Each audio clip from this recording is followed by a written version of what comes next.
بسم اللہ الرحمن الرحیم۔ مفتی صاحب السلام علیکم۔ میرے گاؤں میں 7-8 کنال زمین ہے۔ میں نے اس کو اپنے بھائی کو آگے پر دیا ہوا ہے۔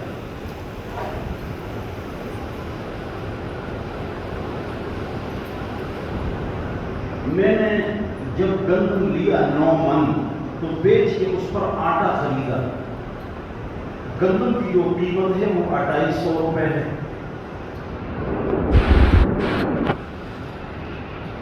زمین کے کناروں پر میں نے درخت لگائے ہیں۔ میں نے 1,35,000 کے اس کو بیچا۔ میں مقروض تھا، اس کے پیسے میں نے قرض میں دے دیے۔ میں پنڈی کے مکان میں کرایہ پر رہتا ہوں، 9,000 روپے کرایہ ہے۔ کیا اس کی زکوٰۃ اور عشر میں دوں گا یا نہیں دوں گا؟ پہلی بات تو یہ ہے کہ یہ جو فصل ہے 9 من، تو اس کا عشر آپ دیں گے۔ عشر کا معنی ہے 10واں۔ عشر کا معنی ہے 10واں۔ تو 10واں سے دے دو تب بھی ٹھیک ہے، 10واں روپیہ دے دو تب بھی ٹھیک ہے۔ اگر 1,00,000 روپے پر گندم بک گیا تو اس میں سے 10,000 آپ دیں گے عشر۔ اور اگر وہ بارانی زمین ہے، پانی آپ نے نہیں دیا، لیکن اگر آپ نے پیسوں سے توجہ، آپ نے پیسوں سے پانی دیا ہے، پیسے دیے ہیں، تو پھر 20واں ہے، پھر کم ہے، پھر 20واں روپیہ، 20واں من، 20واں سیر۔ اس لیے کہ آپ نے وہ درخت جو خود اگ جائے اور وہ گھاس جو خود اگ جائے اس کا عشر وغیرہ نہیں ہے، اور جو آپ نے خود کاشت کیا اس کا عشر ہے۔ جو آپ نے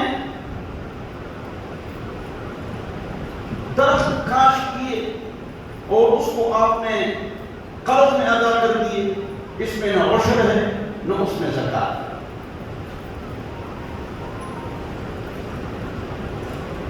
مفتی صاحب، یہ جو ووٹنگ کا نظام ہے یہ اسلامی ہے؟ دیکھو، عالم مفتی نہیں، حکمران نہیں، تعلیم یافتہ نہیں، دیہات میں کسی زمین میں کام کرنے والوں کو یہ بات معلوم ہے کہ اصل اسلامی نظام کیا ہے، وہ ہے جو قرآن میں ہے، حدیث میں ہے۔ یہ جو آج کل ہمارے اوپر نظام نافذ ہے، تو اس میں ایک قسم کے لوگ ایسے ہیں جو یہ کہتے ہیں کہ اس نظام کو لے کر اس کے ذریعے سے ملک کو، سرحد کو، نظریے کو، مدارس کو، مساجد کو، اسمبلی میں ہم اس کی حفاظت کریں گے، مدارس کی، مساجد، ان کے اسلحہ سے اسلام کی حفاظت، اور ہم اسمبلی کا میدان کے لیے خالی نہیں چھوڑیں گے، اور ہر میدان میں ان کے ساتھ ہم لڑیں گے۔ تو ان کے قانون کے مطابق ان سے لڑ کر پاکستان کی، نظریے کی، سرحد کی، مدارس کی، مساجد کی حفاظت کریں گے۔ کچھ نظریے والے ایسے لوگ ہیں، اور یہ ہمارے جو سیاسی بڑے بڑے علماء گزرے ہیں، انتقال فرما رہے ہیں بزرگ، اور کچھ ہمارے بزرگ سنسا ہیں۔ کچھ لوگ ایسے ہیں، توجہ، جو یہ بات کرتے ہیں، بہت اہم سوال، بہت اہم جواب ہے۔ دوسرے نمبر پر لوگ، نام لے سکتا ہوں، نام نہیں لیتا ہوں، اس لیے تاکہ مسئلہ سمجھ میں آ جائے اور جوڑ پیدا ہو جائے، توڑ نہ ہو جائے۔ توجہ کرو، توجہ کرو۔ دوسری قسم کے لوگ ہیں، وہ اس طرح بولتے ہیں، یہ نظام ٹھیک نہیں ہے، یہ نظام ٹھیک نہیں ہے، کافروں کا یہ سسٹم ٹھیک نہیں ہے، صرف بولتے ہیں۔ ایسوں کو کان پکڑوا کے اس کی پٹائی کرنی چاہیے۔ تو ایسے صحابی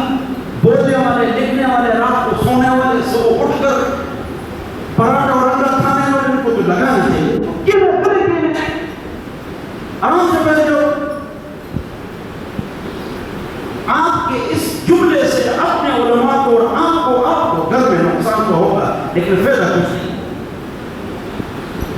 میرے اشارے کو سمجھے, میں اشاروں سے بات کرتا ہوں, صرف باتیں کرتا ہوں.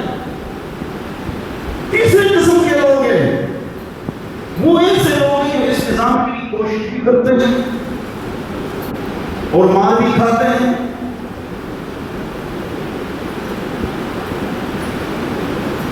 وہ جو لوگ ہیں ان کے بارے میں حضرات علماء کرام فرماتے ہیں کہ کفر کا بہت بڑا غلبہ ہے. تو اللہ تعالیٰ کا ارشاد ہے وَلَا تُلْقُوا بِأَيْدِيكُمْ إِلَى التَّهْلُكَةِ, اپنے آپ توجہ اپنے آپ کو ہلاکت میں مت ڈالو. مطلب یہ ہے کہ جہاد کے لیے آپ جا رہے ہیں اور آپ کو پتہ ہے کہ میں جا رہا ہوں, ابھی ہمارے سارے ساتھی مر جائیں گے اور ہماری جو اصل طاقت تھی وہ بھی ضائع ہو جائے گی اور اعلان کلمۃ اللہ نہیں ہوگا.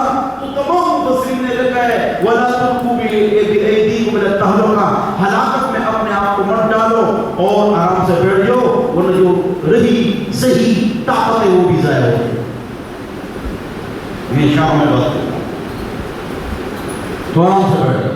یہی وجہ ہے کہ ہمارا جو پڑوسی ملک ہے, بولو انہوں نے 30-40 ممالک کو مارا, سارے بولو ہاں, بولو نا, بولو نا, مارا, بھگایا, 30 سال زخمی ہوئے, 5,000 کو پاگل کیا, ان کی رپورٹ 7,000 کو معذور کیا جی, 12,000 کو قتل کیا جی.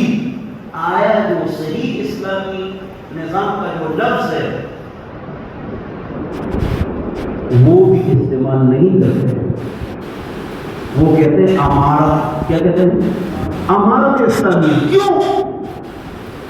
ان کو پتا ہے کہ اگر وہ لفظ نے استعمال کیا تو اس لفظ کے اندر بہت کچھ ہے اور کافروں کو پتا ہے. تو ساری جو احزاب ہیں, احزاب ہے وہ احزاب بھی ہمارے خلاف جمع ہو جائیں گے تو ہم کو نقصان پہنچائیں گے. اس لیے وہ صحیح لفظ وہ لوگ 30 ممالک کو چند لوہے کی چپا چکے ہیں وہ بھی استعمال نہیں کرتے ہیں اور وہ امارت کا لفظ استعمال کرتے ہیں. لیکن وہ جو لفظ ہے وہ استعمال کیوں؟ ان کو پتہ ہے کفر کا بڑا زور ہے. لیکن یہاں کے بعض لوگ اور بعض مولوی خوبصورت تیل لگا کر, عطر لگا کر, کنگھی لگا کر, رات کو سو کر صبح اٹھ کر پراٹھا کھا کے انڈا کھا کے تمہیں کوئی کچھ کہتا بھی نہیں ہے, تم جو اصلی لفظ استعمال کرتے ہو اور ڈرتے بھی تم لوگ نہیں ہو اور آرام سے سوتے جاگتے ہو. وہ لوگ ڈرتے, تم نہیں ڈرتے ہیں, ڈرتے ہو کیوں؟ اس لیے کہ ان کو پتا ہے ان کے اس چل سے اور ٹر سے اور اس تحریر سے ہوگا کچھ نہیں. اس لیے رات کو نہیں سوتے ہیں, صبح پراٹھا کھاتے ہیں. لیکن وہ علماء کرام جو ایسے نظام میں لگے ہوئے ہیں جو ان کا اسلحہ لے کر ان پر وار کرتے ہیں, ان کو نقصان ہوگا. اور آپ کی تقریروں سے زرداری, مداری, لغاری, نوازی, نیازی, شنواری کو فائدہ ہوگا. تو علماء جو سمجھدار دیندار اللہ والے ہیں وہ اپنے علماء سے آپ کی تقریروں کی وجہ سے کٹ جائیں گے لیکن فائدہ کچھ نہیں ہوگا. یہ نہیں کہ آپ کی بات غلط ہے, آپ کی بات 101% ٹھیک ہے, لیکن عملاً آپ کیا کر رہے ہیں؟ آپ کے جو اکابر ہیں وہ کیا کر رہے ہیں؟ جو اکابر تھے وہ کیا کرتے تھے؟ چلو اکابر کو چھوڑو, آپ کیا کرتے ہیں وہ ذرا بتاؤ تو نتیجہ سے بات. میں کو ڈیپلی بول رہا ہوں لیکن کون سمجھ رہا ہے؟ کچھ لوگ ایسے ہیں چوتھا اٹھے ہیں, کچھ لوگ ایسے ہیں جو خلافت کی آواز اٹھاتے ہیں اور شور مچاتے ہیں. ان کا لیڈر کہاں بیٹھا ہوا ہے؟ ٹوپی والے افسوس, محض افسوس. ان کا ایک آدمی, کچھ لوگ ہیں وہ لفظ استعمال کرتے ہیں, اس کے لیے شور مچاتے ہیں, لیکن لیڈر کہاں بیٹھا ہوا ہے؟ برطانیہ میں. نام تو نہیں لیا نا. برطانیہ میں انہوں نے سیاسی پناہ لی. یہ کافروں کے پاس آواز لگاتے ہیں وہی اصلی آواز ٹھیک لگاتے ہیں اور مریدوں کو یہاں چھوڑا ہوا ہے. وہ یہی بات ہے یہ ہونا چاہیے, وہ ہونا چاہیے. تمہارے لیڈر میں برطانیہ میں بیٹھا ہوا ہے, پناہ لیا ہوا ہے اور آواز لگاتا ہے وہی جس کا اظہار وہ لوگ نہیں کرتے ہیں جنہوں نے 30 ممالک کو میں مارا ہے اور ان کا بڑا ادھر بیٹھا ہوا ہے اور یہ یہاں پر وہ آوازیں لگاتے ہیں جس کا کا منفی اشارہ کرتا. چوتھا اٹیک. 5 کس نے پناہ لیا ہوا ہے وہ خود معلوم کرو گے, پوچھو. اس کا نام نبہانی ہے. کیا نام ہے؟ نبہانی. وہ لوگ جو ہیں وہ حزب التحریر والے, چلو نام لے لیں, وہی آواز ہوتا ہے نبہانی حزب التحریر والا. لوگ خوش ہو جاتے ہیں کہ بھائی یہ اچھی آواز لگاتے ہیں. آپ ریڈیو کہاں ہیں؟ تو ڈرتا ہے, مطلب تو بیٹھا ہوا ہے بھی کیسی تقریر کی آپ کے رام لگ رہے ہیں. Attack number 5. اٹیک نمبر وہ جو کہ ڈاکٹر صاحب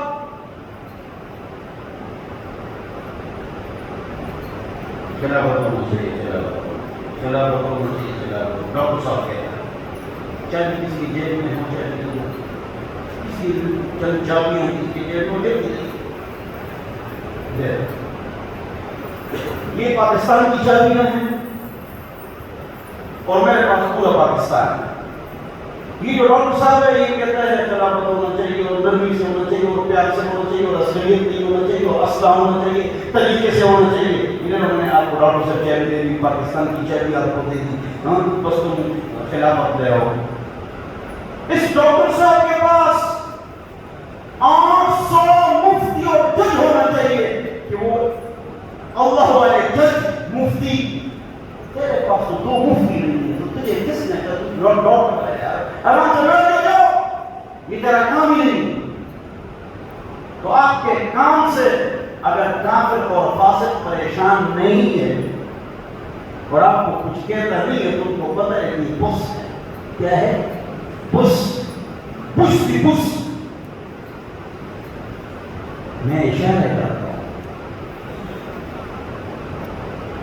واپس چلیے. Attack number 6.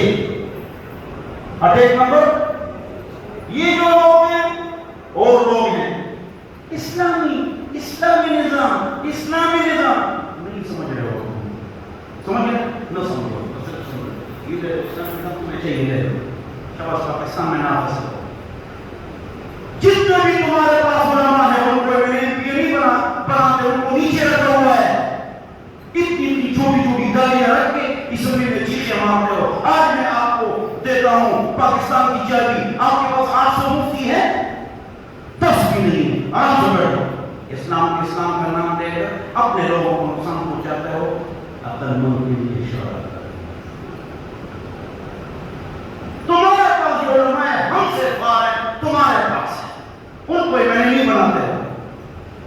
خود چھوٹی گاڑی والے بیٹے میں وہاں چراغیں مارتے ہیں کہ بل کم ہونا چاہیے, زیادہ ہونا چاہیے, اور یہ غریب کی آواز اٹھاتے ہیں. تمہاری کام نہیں ہے. تم نے CBSE ڈاکٹر کی پروفیسر لیکچرر MBA BBA اپنے بچوں کو پڑھائے ہوئے, خود کی آپ لوگوں نے یہی تعلیم حاصل کی ہے. آپ کے پاس جو علماء کو اسکول بھیجتے ہو ان کو کھڑا نہیں کرتے ہو, ان کو نیچے لگایا ہوا ہے کہ ہمارے پاس بھی علماء ہیں لیکن ان کو سر کھڑا نہیں کرتے ہو. خود آگے جائے ہو. اسلامی نظام چابی میں نے دے دی. 800 مفتیوں کی ضرورت ہے. آپ کے پاس 800 مفتی ہے نہیں.